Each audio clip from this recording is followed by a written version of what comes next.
여러분들 중에도 많은 분들이 그러시겠지만 저는 모태교인입니다. 모태교인을 이것도 못해 저것도 못해 그래서 모태교인이다 그렇게 얘기하지 않습니까? 모태교인의 특징이 있습니다. 그것은 신실하다라고 하는 거고 꾸준하고 변함이 없다라고 하는 게 모태교인의 특징입니다. 근데 반면에 이 모태교인의 약점이 있습니다.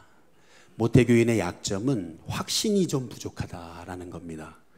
그리고 의심이 많다라는 거고 남모르는 마음의 신앙적 갈등이 있다라고 하는 것입니다. 그래서 그런지 몰라도 저도 어렸을 적부터 우리 어머니 뱃속에서 교회를 다녔지만은 예수님이 그게 잘 믿겨지지를 않았었습니다. 특히 대학에 들어가서 제가 마음에 가졌던 갈등은 예수님이 정말 실제 역사 속의 인물일까라고 하는 것이 제 마음 안에 끊임없이 부딪혀오는 의문이었습니다.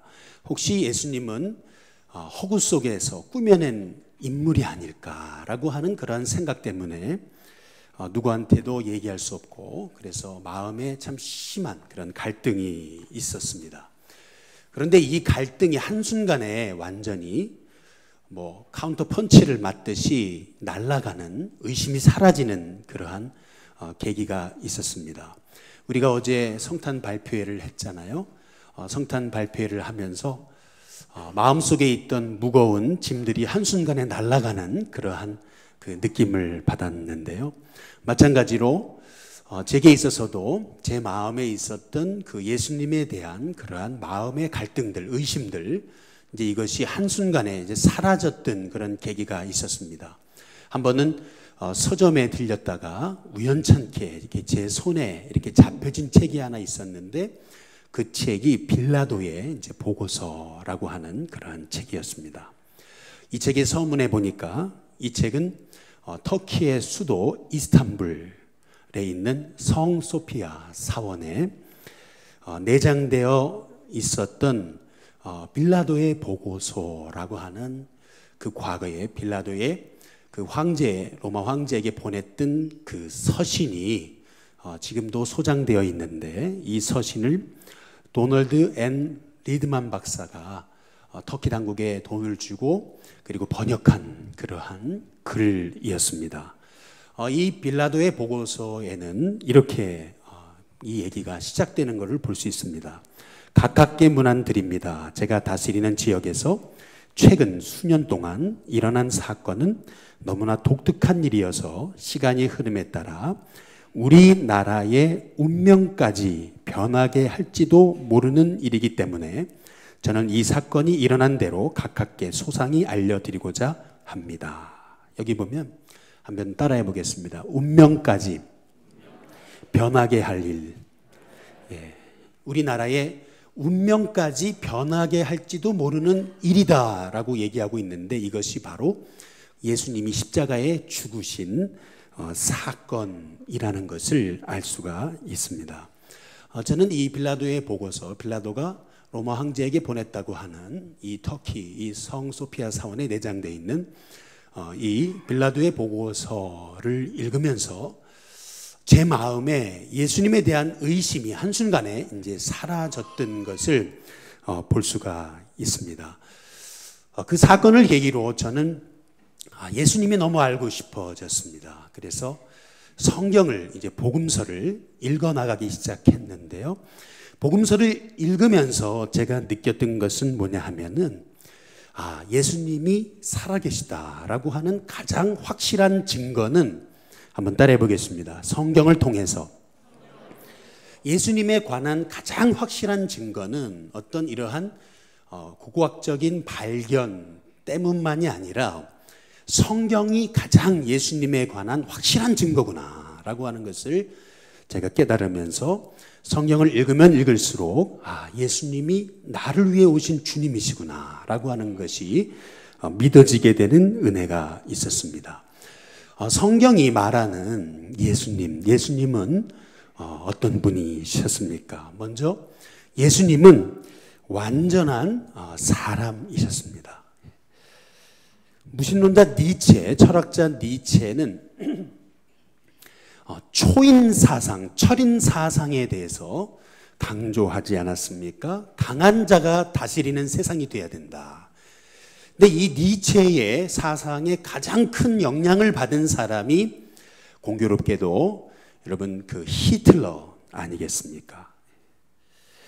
그런데 반면 오늘 여기 함께 읽으신 우리 이사야서 9장 6절의 말씀에 보시면은 이는 뭐가요? 아기가 우리에게 낳고 그렇게 말씀하고 있습니다. 한 아기, 갓난 아기로 우리에게 예수님이 오셨다라고 하는 건데요. 갓난 아기처럼 연약한 대상이 있느냐는 겁니다. 한번 그 다음 사진 보여주시죠. 누군지 아시죠? 우리 심영모 전도사님 우리 아들입니다. 지한입니다. 우리 지한이를 여기 제1병원에 보러 갔다가 제가 느낀 게 있었습니다. 저도 우리 두 아들, 딸이 있지만은 마음에 새삼 느꼈던 것이 뭐냐 하면은 눈을 못 뜨잖아요. 할렐루야. 눈도 못 뜨고 또 간호사가 이렇게 안아주니까 이렇게 고개도 머리도 다 이렇게 가눌 수 있고 또 간호사가 조금만 한눈을 팔면 큰일 날 수도 있는 것입니다.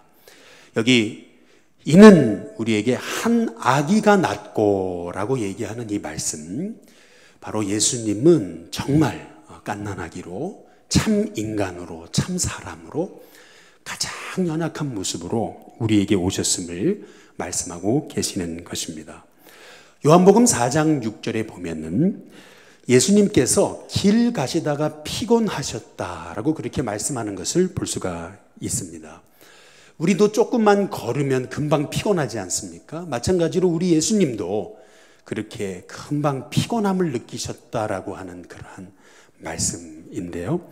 마태복음 8장 24절에 보시면은 풍랑이 있는데, 바다에 풍랑이 있는데, 갈릴리 호수에 풍랑이 있는데 예수께서는 뭐라고 말씀하십니까? 따라해 보겠습니다. 주무시더라. 여러분 이게 왜 이렇게 중요한 거냐 하면은 저는 이스라엘의 성지순례를 2번을 다녀오는 복이 있었습니다. 먼저는 홍천에서 첫 목회를 할 때 그때 우리 지방에서 우리 이스라엘을 가게 돼서 저도 가게 됐고요. 그리고 두 번째는 춘천에서 사역할 때 우리 교인들을 모시고 한 50여 명을 모시고 인솔에서 제가 갈릴리 그리고 이스라엘을 다녀온 적이 있었습니다. 춘천에서 이제 교인들을 데리고 이스라엘을 가다 보니까 마침 당시에 저희 교회 출신 우리 전도사님이 이스라엘의 히브리 대학에서 박사과정을 하고 있었습니다. 그래서 우리 그 전도사님한테 우리 권사님 아들이었습니다. 그래서 그 전도사님한테 이스라엘 성지순례 가이드를 부탁했었습니다. 그런데 갈릴리 호수에 이제 가게 됐을 때 우리 이 전도사님이 했던 말이 참 기억에 나요. 그것이 뭐냐면 자기는 춘천에서 태어나가지고 춘천에서 여지껏 줄고 살았더라는 겁니다. 춘천에 유명한 게 뭐죠? 소양강 호수 아니겠습니까? 소양강입니다. 근데 자기는 여지껏 춘천에서 그 소양강 호수를 바라보면서 소양강 호수에 파도가 쳐가지고 배가 전복됐다는 얘기를 들어본 적이 없더라는 겁니다. 그런데 성경에 보면은 갈릴리가 바다가 아니라 갈릴리 호수가 강 호수 아닙니까? 바다가 아닙니다. 그래서 자기는 생각하기를 아니 어떻게 나는 소양강 호수가 한 번도 파도가 쳐가지고 배가 전복되는 것을 본 적이 없는데 어떻게 갈릴리 호수에서 제자들이 탄 배가 파도를 만나가지고 전복이 됐을까? 그래서 이 전도사님이 늘 속으로 생각했던 것은 성경은 뻥이다, 뻥이다, 뻥이다 라고 했더라는 거죠. 그런데 이스라엘에 와서 갈릴리를 들렸다가 한 가게를 들렸는데 그 가게에 이렇게 엽서가 하나 이렇게 있는데 우연찮게 엽서 하나를 보게 됐는데 그 엽서가 어떤 엽서냐면은 이 갈릴리 호수에 파도가 쳐가지고 배가 이렇게 전복되는 그러한 장면이 딱 카메라에 담긴 장면이었다는 겁니다. 그래서 그 가게 주인한테 이게 진짜냐고 이렇게 물어봤더니 이게 진짜라고. 이 갈릴리 호수는 북쪽의 뜨거운 바람과 남쪽의 찬 바람이 만날 때가 있는데, 이 뜨거운 바람과 찬 바람이 만나면은 그러면 바다보다 더 위험한 파도가 치는 경우가 있다고 라고 하는 얘기를 이제 해 주더라는 것입니다. 그러면서 정말 성경이 진짜구나 라고 하는 것을 이제 믿게 되었다라고 하는 그러한 얘기인데요. 지금 이 말씀, 우리 마태복음 8장 24절에 배에 큰 풍랑이 일어서 배가 전복되게 됐는데 예수님은 주무시더라 라고 말씀하지 않습니까? 이 말씀의 의미는 그렇게 지금 배가 침몰할 상황인데도 불구하고 예수님이 주무실 정도로 예수님은 피곤하셨다라고 하는 것을 이제 말씀하고 있는 것입니다. 이 말씀은 우리 예수님이 철저히 우리처럼 인간으로 오셨다라고 하는 것을 이제 강조하고 있는 것인데요. 성경은 우리 예수님이 진짜 참 인간으로 오셨다라고 하는 것을 말씀하고 있습니다. 뿐만 아니라 성경은 한번 따라해 보겠습니다. 예수님은 하나님이셨다. 참 인간으로 오시고 그리고 참 하나님으로 오셨다라고 하는 것입니다. 예수님이 예수님 자신에 대해서 하신 말씀을 요한복음에서 몇 가지 말씀만 찾아보면은 요한복음 6장 35절에 보시면은 나는 따라해 보겠습니다. 생명의 떡이니. 여기 생명의 떡이라는 것은, 생명이라는 말은 바로 영생이라는 말입니다. 예수님 자신을 가리켜서 나는 영생의 근원이다 라고 말씀하시는 것입니다. 요한복음 8장 12절에 보시면은 따라해 보겠습니다. 나는 세상의 빛이다. 예수님이 나는 세상의 빛이다라고 하셨을 때 우리가 정말 예수님을 나의 구주와 주님으로 모신다면 우리의 마음 안에 있는 모든 어둠의 세력이 사라진다는 것입니다. 그리고 요한복음 11장 25절에서 26절에 보면은 따라해 보겠습니다. 나는 부활이요 생명이다. 나는 부활이요 생명이다고 말씀하시면서 무릇 살아서 나를 믿는 자는 영원히 죽지 않는다라고 그렇게 말씀하고 계십니다. 또 요한복음 14장 6절에 보시면은 따라해 보겠습니다. 내가 길이고 진리고 생명이다. 여러분 잘 아시다시피 석가는 평생 진리를 찾아 헤매던 사람이었습니다. 또 이슬람교의 마호메트는 진리를 향한 예언자였습니다. 그러나 우리 예수님은 내가 진리다라고, 내가 길이다, 내가 생명이다라고 말씀하셨습니다.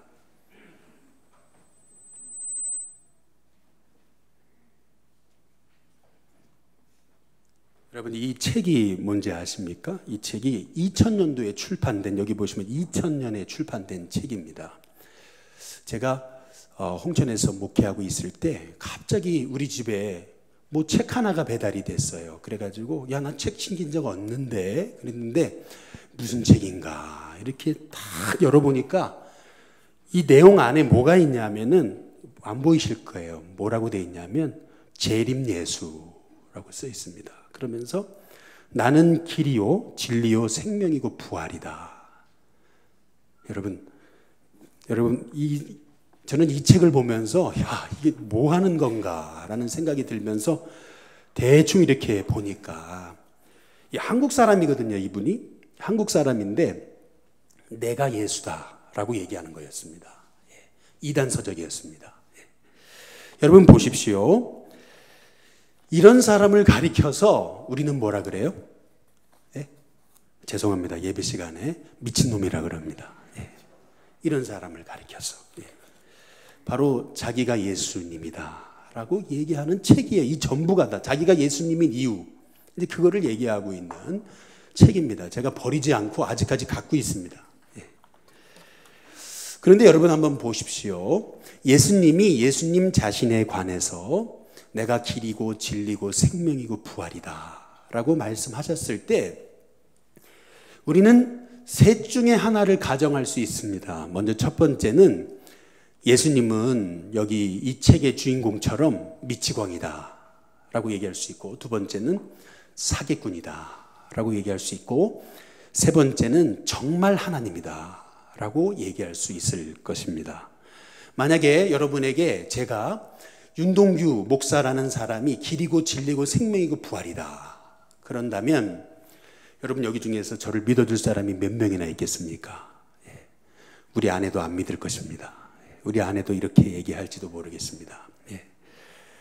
그런데 예수님이 나는 길이고 진리고 생명이다 라고 말씀하시잖아요.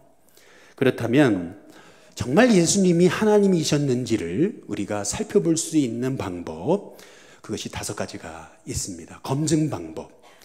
바로 이 사람이 하나님이냐 아니냐라고 하는 것을 검증할 수 있는 5가지 방법이 있습니다. 그것은 뭐냐면, 첫 번째, 예수님의, 따라해 보겠습니다, 가르침.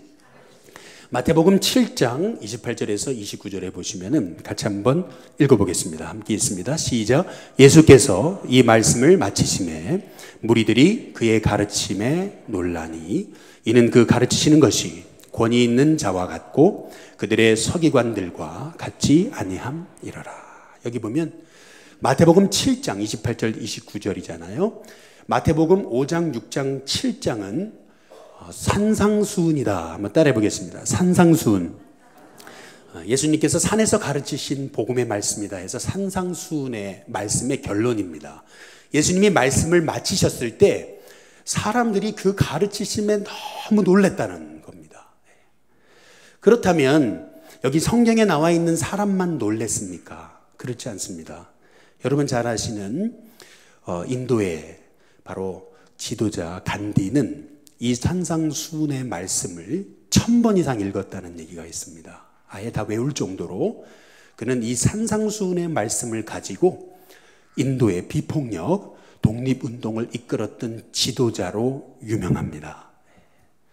뭐 간디만 그렇습니까? 마틴 루터 킹 주니어라든지 넬슨 만델라든지 루터라든지 톨스토이라든지 아브라함 링컨까지 정말 이름을 거론할 수 없을 정도로 많은 위대한 사람들이 이 하나님의 말씀, 이 예수님이 선포하신 이 말씀을 통해서 이 세상의 위대한 발자취를 남겼던 것을 우리는 볼 수가 있습니다. 그렇다면 우리는 이렇게 질문할 수 있습니다. 정말 미치광이가 그런 일을 해낼 수 있느냐는 것입니다.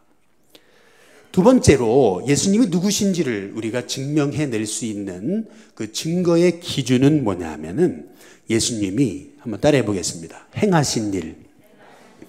예수님이 무슨 일을 도대체 하셨나라는 것을 보면은 예수님이 누구신지를 우리는 알 수가 있습니다.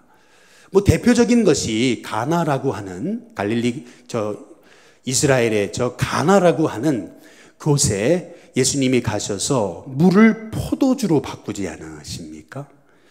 또 갈릴리 언덕에서는 예수님께서는 보리떡 5개와 물고기 2마리를 가지고 남자만 5,000명을 먹이는 기적을 행하셨던 것을 볼 수가 있습니다. 또 죽은 나사로도 우리 주님께서는 말씀 한마디로 살리시잖아요. 예수님이 하신 일은 사람은 도대체 할 수 없는 그러한 기적과 이적을 행하셨던 것을 이제 볼 수가 있습니다. 참 부끄럽게도 저는 감기 하나 못 고칩니다. 할렐루야. 왜냐하면 저는 인간이기 때문에 그렇습니다. 연약합니다. 그러나 우리 예수님은 죽은 자도 살리셨습니다. 우리 예수님은 물을 포도주로 바꾸셨습니다. 오병이어를 가지고 5,000명을 먹이셨습니다.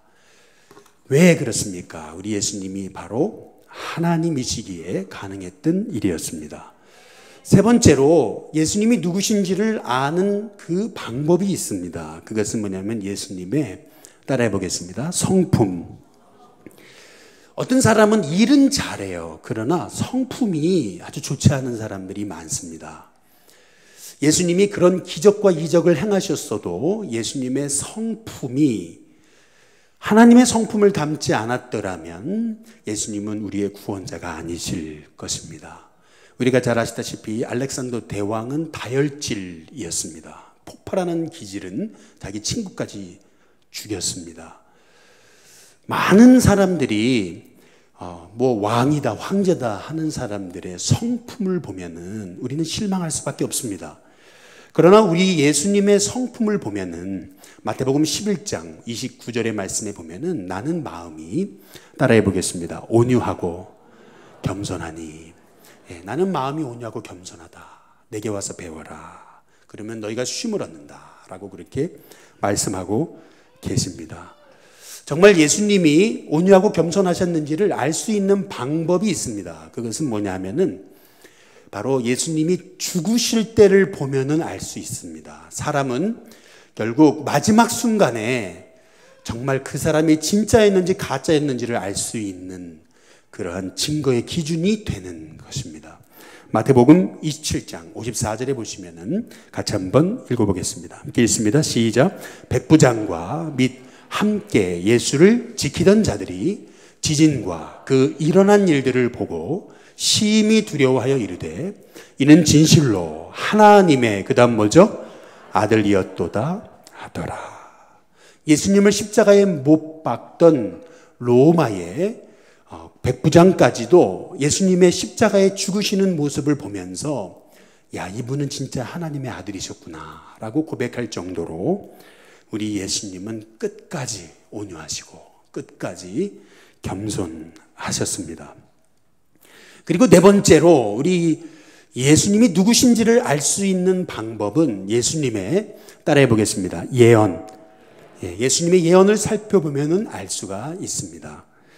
고대 세계에 예언을 연구한 윌버 스미스라고 하는 사람의 말에 따르면은 그렇습니다.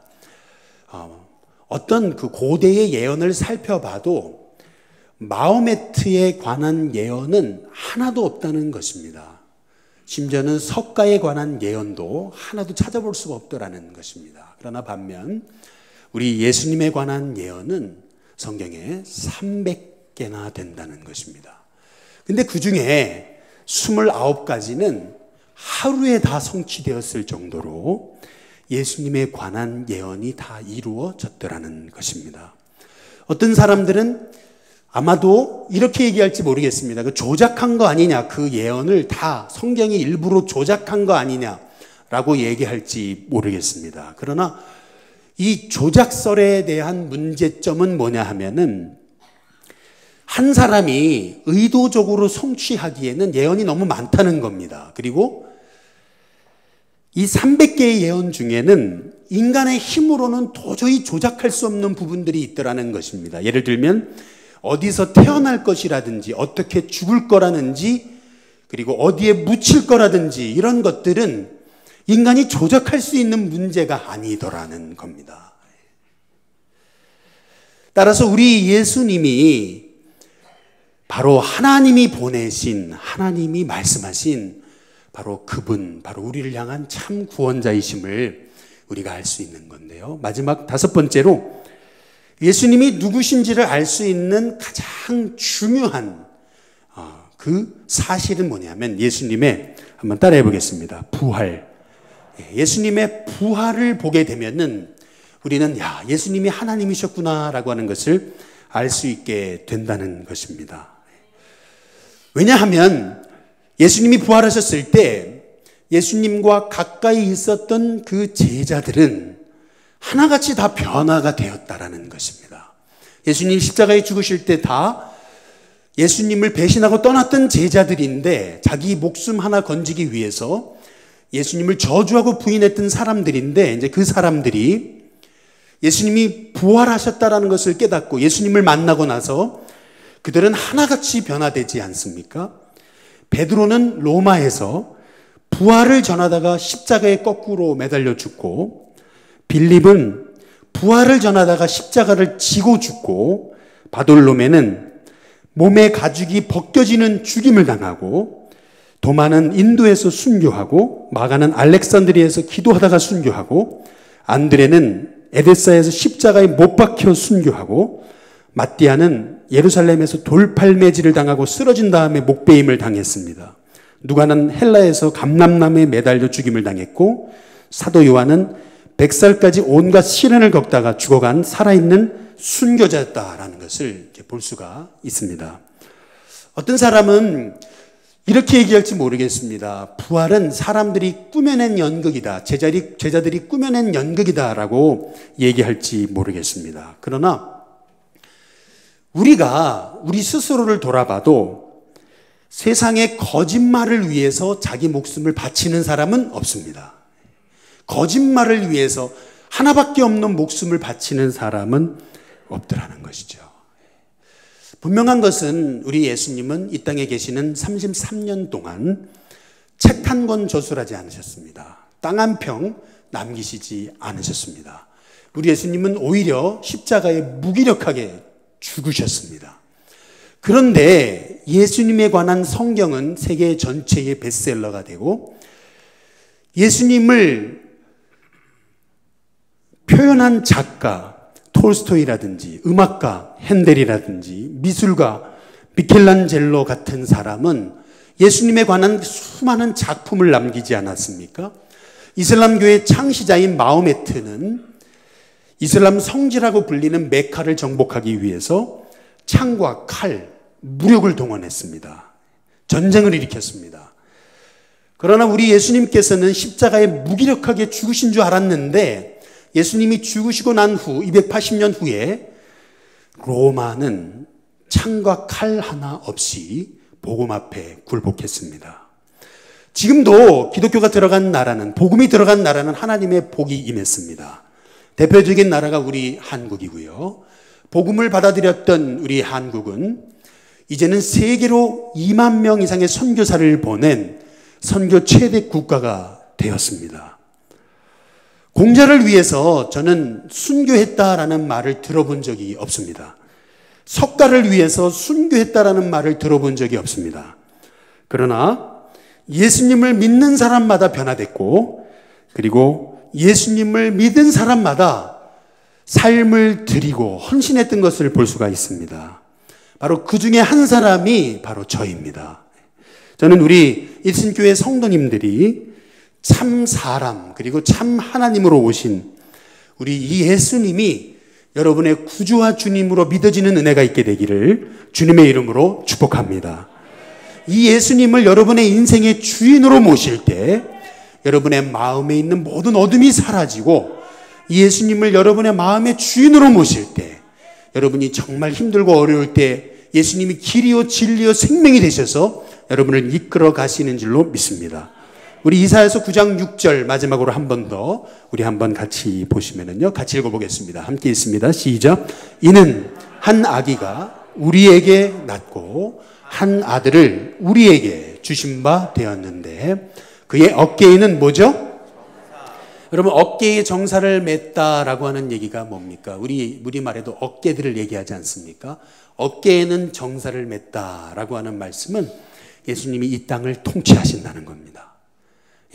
그래서 역사라는 히스토리는 바로 그분의 스토리라고 하는 것입니다. 그리고 그의 이름은 기묘자, 바로 예수님을 의지하는 자, 그 이름을 의지하는 자에게 정말 기묘한 일을 하나님께서 허락하신다는 것입니다. 예수님은 모사가 되셨다 그랬습니다. 이게 모사라는 표현이 여러분에게는 조금 부정적으로 느껴지실 텐데 이 모사라고 하는 표현은 영어 표현으로는 카운슬러라고 하는 표현입니다. 여러분에게 정말 인생의 진정한 상담자는 바로 예수님이시라는 것입니다. 여러분, 여러분의 인생의 문제를 예수님 앞에 맡길 때 예수님이 여러분의 인생을 인도하신다는 것입니다. 그분은 전능하신 하나님이셨습니다. 그리고 그분은 영존하시는 아버지가 되시고 평강의 왕이십니다. 바로 예수님을 여러분 마음의 중심에 모실 때 여러분의 마음에 세상에서는 알 수 없는 진정한 놀라운 평안이 임하게 된다는 것입니다. 저와 여러분의 마음 가운데 이 한 아기로 오셔서 우리의 구원자가 되시는 전능하신 아버지 되신 우리 예수님을 여러분의 마음의 중심에 주인으로 모시고 이번 성탄절에 여러분의 마음에 모든 의심의 모든 세력들이 사라지고 하나님 주신 은혜가 여러분 가운데 부어지기를 주님의 이름으로 축복합니다. 기도하겠습니다.